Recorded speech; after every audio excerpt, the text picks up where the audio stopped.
On the second part of the Ferrer waltz, you start in first position with the fifth string, right?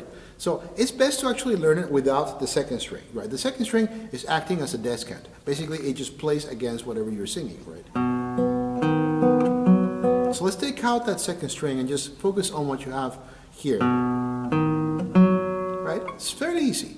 All thumb, fifth string 2, 1 for D sharp, 4 for the F sharp. Then you're going to change position, right?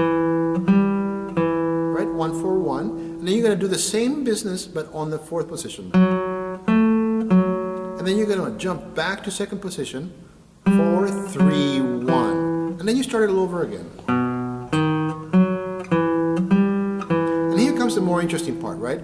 You're doing C to C, so a C here on the fifth string, third fret, and C on the B string, first fret. Immediately you jump with your third finger up to the sixth string, or you could start with pinky on the fifth string,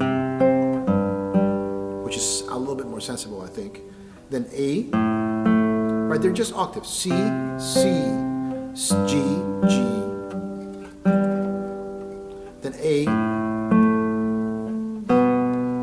right, and then you come around with 1 to grab the B, right? Or, I think this is smarter. And then you have this kind of like limping rhythm, right? And that gets you right back into the kind of a memory of what was that theme, but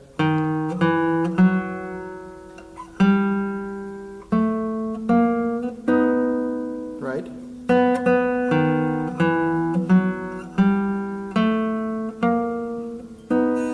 Right, you add the second string there. So let's talk about those interludes. The first time that you have that B, then it's straight.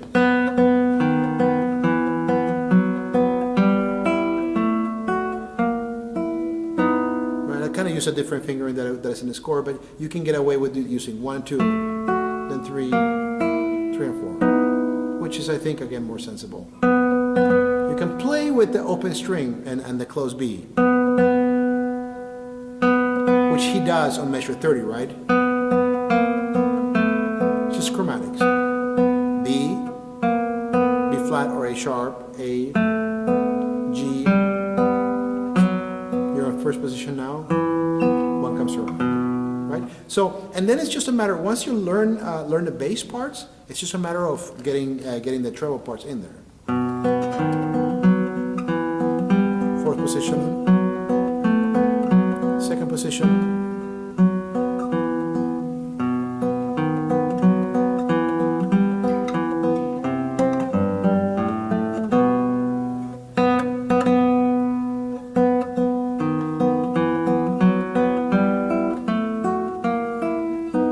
Then stay with 3 there and use that close. Thumb.